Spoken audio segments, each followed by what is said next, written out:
Oke, halo teman-teman. Uh, Terima kasih yang sudah bergabung. Uh, Kenalkan, nama aku Gina Rizky ya. Mungkin aku share screen dulu ya. Oke. Oke.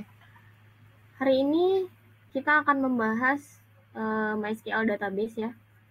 Kita akan membahas database, tapi pengguna database-nya pada MySQL. Saya untuk pemenuhan MSIB Kampus Merdeka, batch 6 di SciI Academy. Ini suaraku kedengeran kan ya?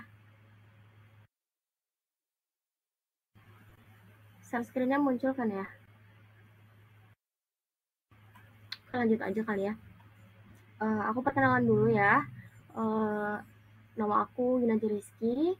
Aku saat ini kuliah di salah satu sekolah tinggi yaitu Stikom Tunas Bangsa dari Prodi S1 Teknik Informatika. Yang mana pada saat ini adalah sedang mengikuti MSIB Batch 6 di SciI Academy pada aktivitas Data Science. Oke. Webinar kali ini adalah webinar berseri, jadi nanti ada webinar 1 dan 2, tapi membahas pada subjek yang sama gitu ya. Tapi ini kita akan bagi, jadi hari ini kita nggak bahas ini semua, jadi pada hari ini kita akan bahas pengenalan MySQL, bagaimana menginstal MySQL, terus tipe datanya, database, dan table. Dan untuk besok, di jam yang sama kita akan belajar insert, update, delete, select, tabel relationship, join, dan lain-lain yang berkaitan dengan itu ya teman-teman. Oke, kita masuk yang pertama ya. Pengenalan sistem basis data. Jadi pengenalan database basis data atau bisa disebut dengan DBMS ya, Database Management System. Yaitu apa sih gitu ya. Jadi DBMS itu adalah aplikasi yang digunakan untuk memanage data. Kita kalau nggak pakai DBMS tuh kita kalau memanage data itu nanti kan di dalam data itu banyak ya, ada data produk, data customer, data penjualan. Nah, kita tuh harus simpan dalam bentuk file gitu loh. Misalnya kalau kita misalkan buatnya tuh di Excel, ya udah berarti filenya itu nggak bisa yang disimpan dalam Excel tuh kumpulan Excel yang di kalau kita mau buat kumpulan Excel kita harus buat folder lagi gitu ya istilahnya kalau dalam aplikasi lain ya dalam bentuk file. Nah, kalau DBMS ini biasanya dia berjalan sebagai aplikasi server ya, digunakan untuk memanage data. Kita cuma beri perintah-perintah aja tuh, ntar kita bakal ngegunain command prompt ya, atau kita akan ngegunain localhost phpMyAdmin ya. Untuk manajemen datanya ya, kayak CRUD lah intinya ya, create, update, delete ya, dari sebuah data. Nah, contoh DBMS ini banyak banget teman-teman yang populer. Gak cuma MySQL, biasa ada Postgre, MongoDB, Oracle, terus ada SQL Server doang kalau nggak salah ya. Itu banyak sih. Cuman kali ini kita akan bahas mengenai MySQL. Cassandra juga ada. Cuman penggunaan dari MySQL, Postgre, MongoDB, Oracle itu tergantung biasanya sih kegunaannya mau dipakai buat apa, terus dia itu bisa menampung sebanyak data apa. Nah gitu, itu keputusan kita memilih menggunakan MySQL atau yang lainnya ya.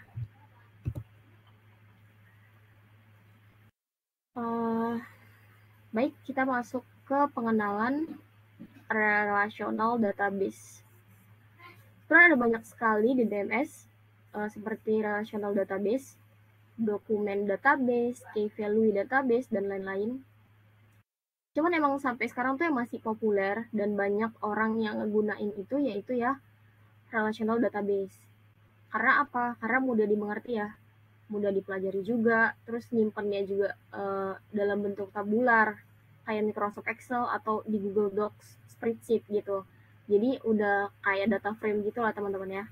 Nah, selain itu, relational database juga memiliki perintah standar menggunakan SQL, yang mana tuh standarnya itu uh, bahasa Inggris yang benar-benar mudah dimengerti gitu. Nah, jadi kita tuh mudah gitu mengertinya. Jadi kalau kita mau ganti tuh ya dari database, kita kan udah MySQL tuh. Terus kita mau ganti ke Oracle, Postgre, itu udah gampang banget. Ya karena emang sebenarnya strukturnya sama aja, cuman yang ngebedain kata-kata pemanggilannya aja ya, atau sintaksnya. Nah, terus gimana sih cara kerja DBMS itu gitu ya. Nah, jadi ini aku analogiin ya. Jadi itu ada database client. Jadi aplikasi database client itu memberikan data ke DBMS. Menggunakan apa? Menggunakan MySQL ya. Terus mengirimkan dari DBMS, mengirimkan atau menyimpan filenya berupa database file gitu ya teman-teman. Nah, aku jelasin satu-satu ya. Apa sih database client itu? Ya, jadi database client itu aplikasi yang digunakan kita untuk komunikasi sama DBMS ini, tapi menggunakan SQL gitu ya bahasanya gitu.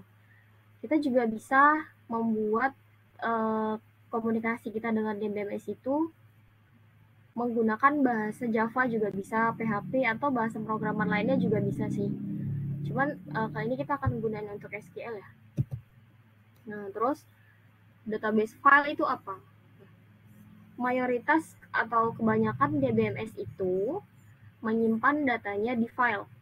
Walaupun ada beberapa database yang hanya menyimpan datanya di memori atau RAM. Namun jangan berpikir file database yang disimpan berupa file seperti Excel atau CSV, tapi jauh lebih kompleks ya. Database file akan definisi DBMS agar mempermudah DBMS akan menjadi datanya seperti insert, update, delete. Nah, jadi DBMS ini dia konteksnya itu untuk data yang lebih gede gitu teman-teman. Untuk data yang emang kita bisa memungkinkan untuk manipulasi data ya. Seperti insert, update, delete gitu ya. Jadi fleksibel. Tiap DBMS biasa memiliki cara masing-masing mengelola database filenya. Dan kita tidak perlu tahu bagaimana proses mereka menyimpan file ya. Karena yang perlu kita tahu itu cuma gimana sih kita berkomunikasi sama DBMS.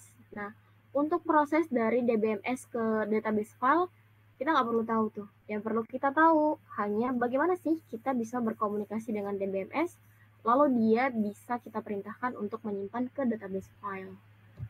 Gitu ya teman-teman. Nah, masuk ke SQL. SQL itu singkatan dari struktur query language atau bahasa query yang terstruktur. Jadi SQL ini tidak termasuk bahasa pemrograman ya teman-teman. Melainkan jadi SQL itu adalah bahasa yang kita gunakan untuk berkomunikasi dengan DBMS ya, tapi dengan struktur yang query yang terstruktur gitu ya teman-teman.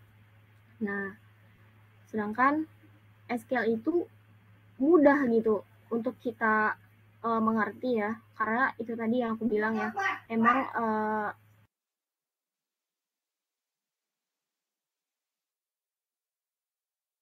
sorry teman-teman, emang bahasa SQL ini tuh karena mulai mengerti ya emang bahasanya itu tuh masih terbilang bukan seperti bahasa mesin banget untuk kita komunikasi ke DBMS. Benar-benar kayak kita masih kayak bahasa Inggris aja, tapi gimana kayak perintah-perintahnya itu kayak misalkan, ini gue mau buat tabel nih, ya kan? Kita cuma bilang create table, apa nama tabelnya, terus isinya apa gitu. Nah, itu kan kayak masih bahasa-bahasa yang emang mudah kita mengerti lah ya. Kayak bahasa Python ya, yang mana Python bisa dibilang bahasa tingkat lanjut yang hampir mendekati, bukan hampir lagi, tapi emang sudah sangat bisa dimengerti bahasa manusia, bukan hanya bahasa mesin gitu ya. Itu, dan secara garis besar, semua perintah SQL di relation database itu hampir sama, namun biasanya tiap DBMS atau improvement yang membedakan hal kecil dalam perintah SQL. Namun secara garis besar perintahnya tetap sama.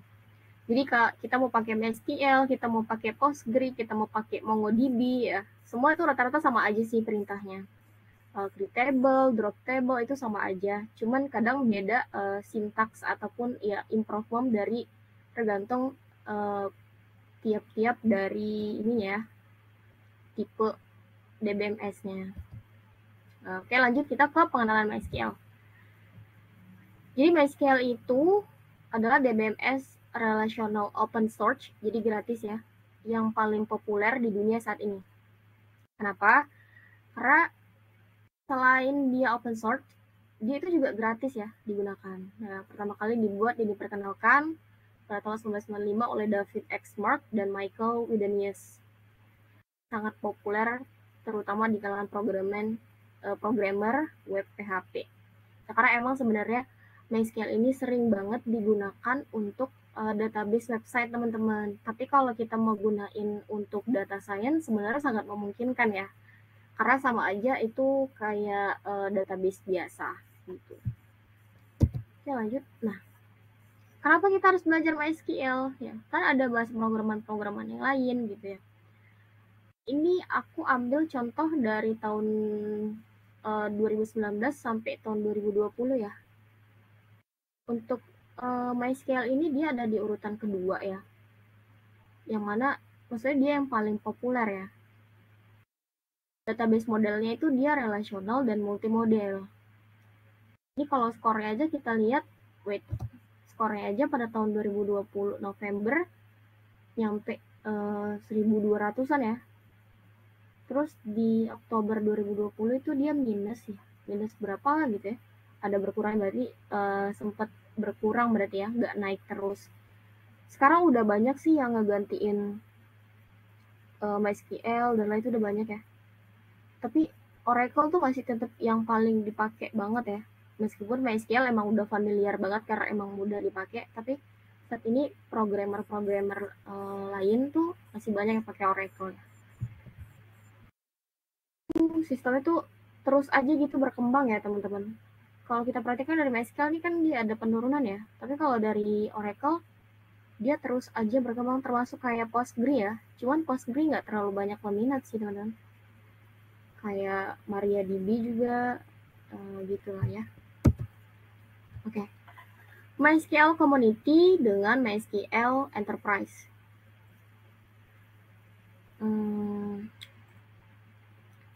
Saat ini kita membuka halaman website resmi MySQL, jangan sampai salah download. Menggunakan pilihan versi Enterprise berbayar. Jadi itu nanti ini bagian instalasi ya teman-teman. Jadi ada MySQL Community sama MySQL Enterprise. Sebenarnya nanti kita bakal ngegunain salah satu aplikasi server ya untuk kita menghubungkan kita ke DBMS. Di dalam DBMS itu nanti sudah ada MySQL-nya. Kalau ini mungkin ada juga teman-teman yang menginstal MySQL-nya itu terpisah gitu ya. Itu juga bisa. Cuma nanti kalau misalkan terpisah tuh biasa ada pilihan tuh MySQL Community atau MySQL Enterprise. Biasanya untuk yang Enterprise itu dia berbayar ya. Tapi kalau Community itu dia gratis. Apa sih bedanya ya? Kalau Enterprise itu dia lebih ke versi improvement, jadi ada perbaikan dari yang biasa nih. Kayak misalkan dia nambahin support dan monitoringnya. Kalau kita ngegunain community ya berarti kita harus tangani support dan monitoring itu sendirian. Biasanya kan sering terjadi maintenance ya, makanya community kurang dianjurin sih sebenarnya kalau yang udah database-nya itu skalanya gede ya. Tapi kalau untuk buat latihan, terus kita mengenal sintaks, kita perlunya untuk MySQL Community aja. Oke. Ini cuma perbedaan-perbedaan aja sih teman-teman. MySQL vs MariaDB. Pada tahun 2008, MySQL diakuisisi oleh perusahaan Sun Microsystem. 2009, Microsystem dikuasai perusahaan Oracle. Hal ini menyebabkan dua founder MySQL dari MySQL membuat proyek baru bernama MariaDB. MariaDB sebenarnya fork dari MySQL, jadi apa yang bisa dilakukan MySQL bisa dilakukan di MariaDB. Ini apa ya? Kayak perbandingan dari MySQL dan MariaDB, terus MySQL itu adalah tingkatan dari MariaDB-nya. Mungkin teman-teman bisa cek di linknya langsung aja ya, mariadb.org. Oke, gitu sekarang akan coba cari tahu ya cara kerja MySQL Server. Tadi udah tahu ya, jadi dari database client kita pakai MySQL untuk kehubung ke MySQL Server. Terus dari MySQL Server ini akan menghasilkan database file. Oke, kita coba untuk menginstal MySQL. Untuk menginstal itu banyak banget caranya. Bisa download langsung yang terpisah yang kayak aku bilang tadi di halaman website resminya. Atau kita bisa gunain paket bundle yaitu XMPP ya, yang bisa digunakan oleh pemrogramer PHP. Jika sudah menginstal MySQL atau MariaDB menggunakan XAMPP, tidak perlu lagi menginstal lagi MySQL, karena jika bentrok, salah satu aplikasi tidak bisa jalan. MySQL adalah aplikasi terminal disediakan. Nah, misal nih, coba aku bantu untuk ini deh ya.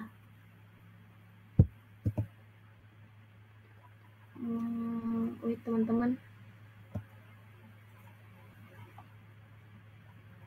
Kita akan coba untuk install MySQL-nya ya.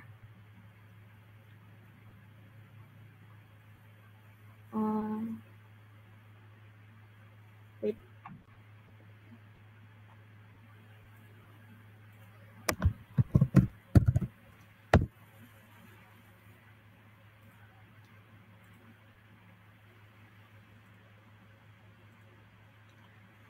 Jadi kita akan gunakan XMPP aja ya teman-teman. Kebetulan di sini aku udah install, jadi teman-teman nanti bisa aja keyword di Google search aja XMPP, terus nanti bisa cari yang paling atas ini ya, XMPP installers and downloads for Apache Friends.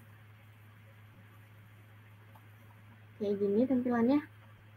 Ini menyesuaikan aja kalau teman-teman pakai Windows. Ini versi yang terbaru ya, 82.12. Kalau pakai Linux tinggal pakai Linux, kalau pakai Mac atau OS Macintosh bisa pakai ini. Ini nanti tinggal klik aja, nanti kalau misalkan filenya udah ke download tinggal install.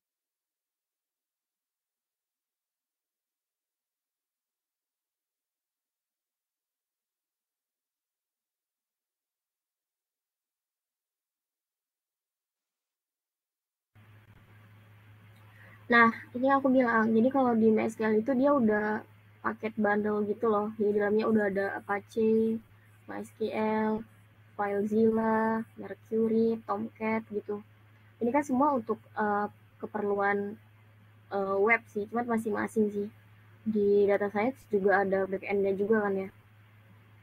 Tapi untuk kali ini kita cuma untuk centang yang Apache sama MySQL doang gitu ya. Nanti kita start, ntar akan ke centang otomatis. Tapi kali ini kita belum praktek dulu ya, sedikit aja sih hari ini prakteknya. Tapi kita akan lebih banyak ke pengenalan dulu sih teman-teman. Aku share screen lagi ya webinar yang tadi.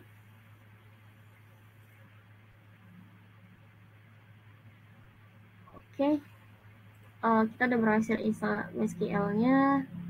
Terus ini coba kita show.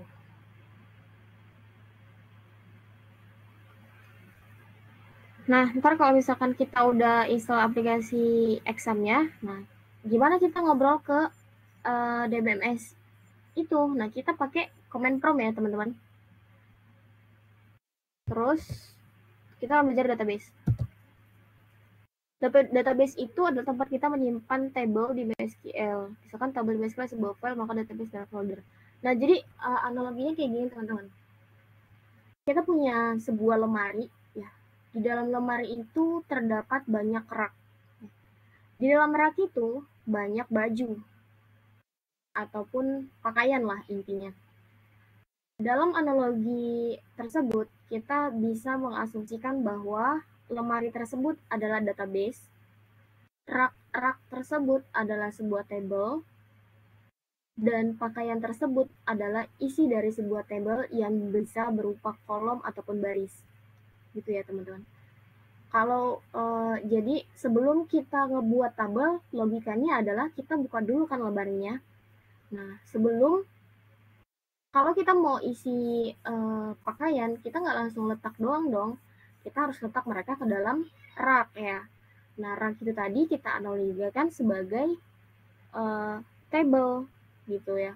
Nah, terus kalau kita mau buat table, kan nggak mungkin ya langsung aja kita letakin di luar lemari. Nah, kita kan harus buka lagi tuh lemarinya, kita susun benar. Nah, jadi itu mungkin analogi dari sebuah database ya. Gampangnya gitu untuk dipahami. Nah, ini contohnya ya. Itu ada MySQL, jadi itu ada database X, database Y. Di MySQL ini kita nggak cuma nyimpen satu database, jadi bisa banyak gitu. Kan kalau misalkan kita pakai Excel, itu semua dalam bentuk file, terus kita kumpul dalam satu folder. Terus folder-folder yang lain kita kumpul dalam satu folder lain, kayak gitu. Itu kan sebenarnya kurang efektif kalau kita menggunakan Excel, meskipun sebenarnya sudah dalam bentuk kolom dan baris, tapi tetap aja secara kalau anak-anak programmer itu kurang efektif ya. Nah, seperti yang aku bilang tadi, ini database ini garis kuningnya adalah lemarinya. Nah, garis hijau ini adalah raknya. Tabel A, tabel B, tabel C itu adalah pakaiannya. Oke, ini kita coba untuk jalanin dulu kali ya. Aku akan coba untuk demo sedikit ya. Dari kita tadi kan udah install examnya ya teman-teman. Ini bisa kita start aja. Terus start lagi. Ini allow aja. Oke. Terus biasanya teman-teman, kalau kita defaultnya ketika kita menginstal exam, dia itu akan di directory localdisk C ya teman-teman. Nah, di bagian exam kayak gini. Berarti kalau kayak gitu kita harus masuk dulu ke sini ya. Berarti kita kalau misalkan buka terminalnya Windows R, cmd enter aja. Nah, kan dia otomatis ke sini ya. Karena ini user dari laptopnya gitu. Caranya tuh kayak gini. cd lagi, cd exam, cd mysql, iya, cd bin, lalu mysql uroot. Ini kita masuk ke DBMS-nya ya. Nah, kalau kayak gini berarti udah berhasil. Wait, aku belum share screen ternyata teman-teman. Share screen dulu. Aku belum share screen ternyata teman-teman. Oke. Ini. Nah, aku belum share screen ternyata. Nah, jadi kita kan wait ya teman-teman. Mungkin aku share screen bagian ini aja ya kan ya.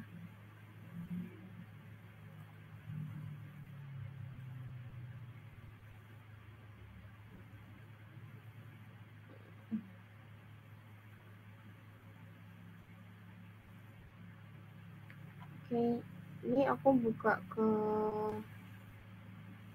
sini.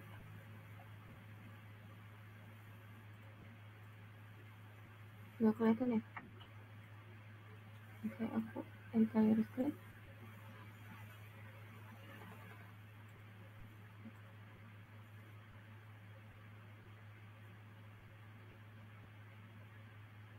Oke. Ini aku buka. Oh, kelihatan ya? Ini aku buka CMD, kelihatan kan ya?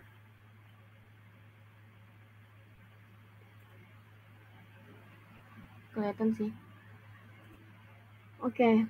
Jadi itu sebenarnya secara default ketika kita menginstal MySQL itu filenya akan tersimpan di local disk C ya teman-teman. Dia akan ngebuat folder baru namanya XMPP. Nah, kalau kita ini aku ulang dulu deh ya. Kalau kita mau masuk tuh, kalau kita buat command prompt ya, kan awal tuh adalah masuk ke user adminnya. Jadi kita butuh masuk dulu ke folder XMPP tadi. Caranya ketik aja gini ya, cd lagi, cd exam, cd mysql, lalu cd bin, lalu MySQL view root gini ya. Nah, kalau udah kayak gini tuh artinya dia udah masuk ke dalam servernya nih. Nah, terus kan yang pertama langkah-langkahnya kita masuk dulu ke dalam lemari kan ya, untuk kita lihat ada banyak apa aja sih database ini gitu. Berarti kalau sintaksnya itu adalah yang pertama nih, kita mau lihat ada database apa aja. So databases, tolong perlihatkan saya database yang ada ya. Bentar. Nah, secara default ini sebelum kita buat ya, secara default dia biasanya sudah ada information scheme, SQL, performance scheme, php-admin, dan test ya. Ini mungkin database yang udah pernah saya buat itu form dan T1. Itu sih teman-teman, itu untuk sintaks yang awal banget ya. Kita balik lagi ke webinar ya. Ini udah menginstal sudah database. Ini kita udah mulai kenal-kenal soal database ya. Database itu kumpulan dari banyak file. Ini udah tadi ya. Sorry teman-teman. Oh ini ya, melihat semua database di MySQL. Kita tinggal show database saja kayak yang tadi. Terus kalau membuat database, ini mungkin pada praktek webinar besok ya. Ada praktikum. Untuk hari ini kita pengenalan teori dulu ya. Ini membuat database, create database, terus nama databasenya apa. Melihat database, kita gunain dulu ya, use nama database, memilih database. Use database artinya, aku mau menggunain database ini nih, gitu ya. Terus kalau mau hapus, tinggal drop database, nama databasenya apa. Seperti biasa. Lalu, di dalam tipe data, sebenarnya kayak bahasa program biasa sih teman-teman. Kayak tipe data yang ada di Python. Kalau number ya 1, 2, 3. Kalau teks itu kayak string. Kalau dia harga juga bisa number, jumlah juga bisa number. Jadi number itu angka, string itu berupa teks ya. Terus tipe data number itu banyak. Ada integer. Integer itu tipe bilangan bulat. Kalau floating point tipe data pecahan. Jadi kalau contohnya tuh gini ya. Tipe data integer itu terbagi lagi tuh antara tiny int, small int, medium int, integer aja sama big int. Nah ini sebenarnya apa yang ngebedain adalah panjangnya sebuah data ya. Kapasitasnya akan menyimpan berapa digit gitu. Biasanya kalau semakin misalkan ini ya big int, berarti dia semakin banyak menyimpan kapasitas data angka gitu ya teman-teman. Gitu aja. Terus kalau floating point berarti dia pecahan ya, koma-koma. Kalau float sama double berarti kalau double nih dia lebih gede kapasitasnya. Kalau desimal, ini contoh desimal ya. Contohnya 5,2 artinya ada 5 digit, 2 angka di belakang koma. 5,0 ada 5 digit, tidak ada angka di belakang koma ya. 3,1 berarti ada 3 digit, 1 di belakang koma, dan seterusnya kayak gitu. Kalau tipe data string ya berarti dalam bentuk tulisan atau teks doang. Terus kalau char ataupun varchar, kalau char ini dia lebih ke karakter ya. Kalau karakter kayak pokoknya kayak apa ya, sebenarnya char sama varchar ini sama aja, cuman kalau varchar ini dia gabungan angka dan huruf ya. Tapi kalau karakter tidak ya, setahu saya tidak ya. Jadi karakter tidak bisa gabungan angka dan huruf. Jadi kalau angka ya angka aja, kalau huruf ya huruf aja. Tapi tetap dia harus menggunakan tanda petik ya dalam penggunaannya. Ini perbedaan char dan varchar ya. Kalau char itu sama aja sih dia tanda petiknya. Sebenarnya sama aja sih teman-teman, tidak ada yang signifikan. Cuman yang aku bilang tadi, Kalau varchar itu dia bisa gabungan angka dan huruf. Kalau char dia biasanya kalau teks ya teks aja, angka-angka aja. Gitu. Ini tipe data teks. Yang penting kita tahu aja ya, kalau teks itu untuk string ya, kalimat gitu ya, tidak boleh ada angka. Boleh sih, tapi ada angka, tapi di dalamnya harus tanda petik 2. 6 tipe data string yang bisa digunakan untuk pilihan-pilihan. Jadi di 6 ini tipe data yang emang udah ada pilihannya, kayak pria ataupun wanita, programmer, zaman now, kayak gitu. Terus tipe data date and time, ini tipe data tanggal, waktu, dan jam biasanya. Date time, ini untuk tanggal, date time, date doang itu tanggal. Kalau date time itu biasanya ada tanggal dan waktu. Timestamp itu yang waktu yang mengikuti terbarunya, waktu dibuat pertama gitu ya, current ya.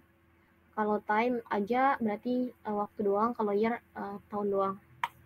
Tipe data boolean adalah tipe data yang hanya menghasilkan false ataupun true ya. Mungkin teman-teman udah paham ya kalau false itu tipe data lainnya banyak sih teman-teman. Kalian bisa cek di sini ya, di website mereka yang asli, nanti bakal bisa dipelajari sendiri. Banyak banget tipe data yang emang disediain MySQL ini, cuman yang sering digunain cuman itu tadi ya teman-teman. Lalu ke table. Di sini data biasa disimpan dalam table MySQL. Nah, mungkin kita akan buat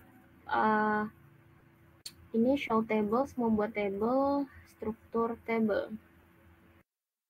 Hari ini kita akan sampai menghapus table. Oke, jadi kita akan buat table. Ini aku contohin aja. Create, enggak. Ini kan kita udah masuk ke database. Di dalam database tuh kita cek ada tabel apa aja ya. Caranya show tables. Kayak struktur biasa aja kita komunikasi sama manusia ya teman-teman. Nah, berarti tidak ada, kita harus cek dulu nih ya. No database selected. Berarti kita harus pilih dulu nih database apa ya. Coba kita use form. Kita akan menggunakan database form nih. Oke.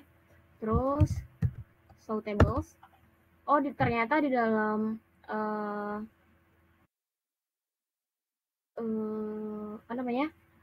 database form ada tables mahasiswa nih. Nah, coba kita akan buat tables baru. Create create table barang, buka kurung. Nah, di dalam tabel barang ini kira-kira mau ada kolom apa aja. Misalkan ID, tipe datanya integer, value-nya nggak usah dibuat kalau integer ya. Coba jadiin dia primary key. Nggak usah dulu bingung apa itu primary key, nanti kita akan jelasin di awal. Not null.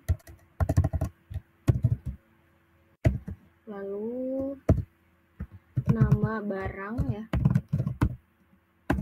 tipe datanya varchar. Tipe datanya ya sih bisa juga varchar. Panjangnya mau berapa, misalkan panjangnya 30. Jadi nama barangnya itu ntar kata-katanya nggak boleh 30 gitu ya. Udah gini aja udah bisa. Terus begini ditutup, enter. Nah, udah jadi ya. Sudah jadi satu table baru, yaitu table barang di database form. Kita akan coba cek lagi apakah udah masuk ya tabel barang ini ke dalam tabelnya, kumpulan tabelnya. Show tables. Oke, udah masuk ya teman-teman.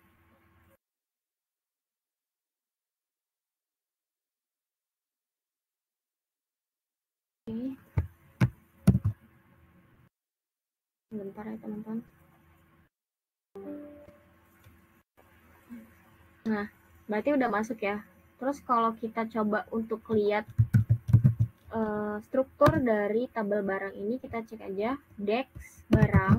deskripsi struktur barang, enter. Nah, ini bakal muncul nih. ID dia integer. Ini kita pada saat membuat ID itu kita nggak buat berapa size-nya ya, karena dia otomatis kalau integer tuh bakal dibuatin. Tapi kalau kita membuat integernya itu lebih gede daripada 11, itu boleh dibuat size-nya berapa. Parsernya juga boleh dibuat size berapa. Berarti ini kita udah berhasil ya buat salah satu table. Lalu cara melihat struktur table, tadi kita bisa pakai dex name table, atau kita bisa menggunakan show create table barang. Jadi tolong dong lihatkan saya bagaimana sebuah tabel barang ini dibuat ya. Show create table barang. Nah, muncul juga ya, berarti ini dibuat dengan cara create table barang, ID integer 11 not null, primary-nya ada di ID, nama barangnya, tipe data varchar, dan default-nya null. Gitu ya. Nah, untuk hari ini pembahasan kita cukup sampai di situ, karena untuk yang selanjutnya bagian insert, update, delete, select, terus tabel relationship, join, itu ada webinar berseri yang kedua besok pada hari yang sama dan di jam yang sama.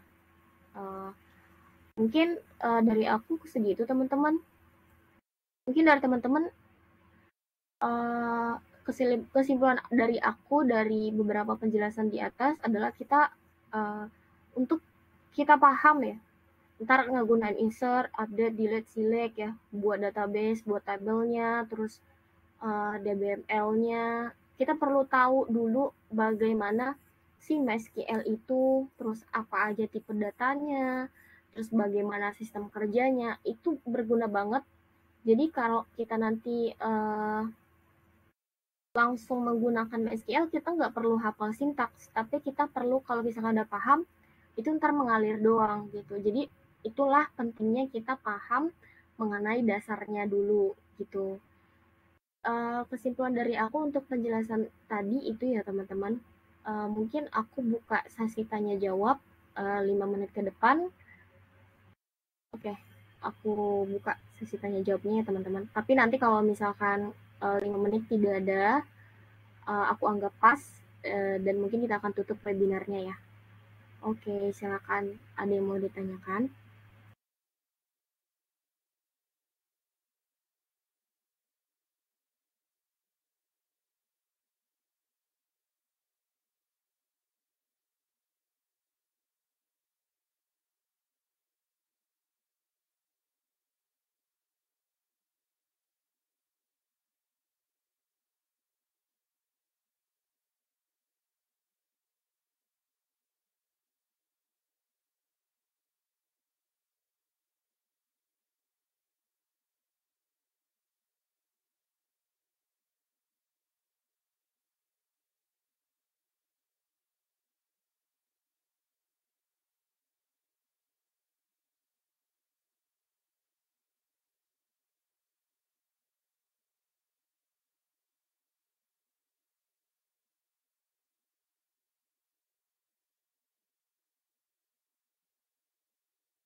Atau aku percepat aja ya, mungkin teman-teman belum ada yang ditanyain ya. Nggak apa-apa, terima kasih hari ini yang udah gabung, yang udah ngeluangin waktunya. Terima kasih banget, dan semoga apa yang aku sampaikan tadi bisa dapat menambah wawasan teman-teman, meskipun nggak banyak, tapi bisa nambah pengalaman sedikit-sedikit. Dan aku minta maaf kalau misalkan ada kata ataupun kesalahan yang aku sampaikan. Mohon diwajarkan karena kita masih sama-sama sedang belajar. Dan aku sampaikan terima kasih dan aku tutup sesi webinarnya ya teman-teman. Selamat sore.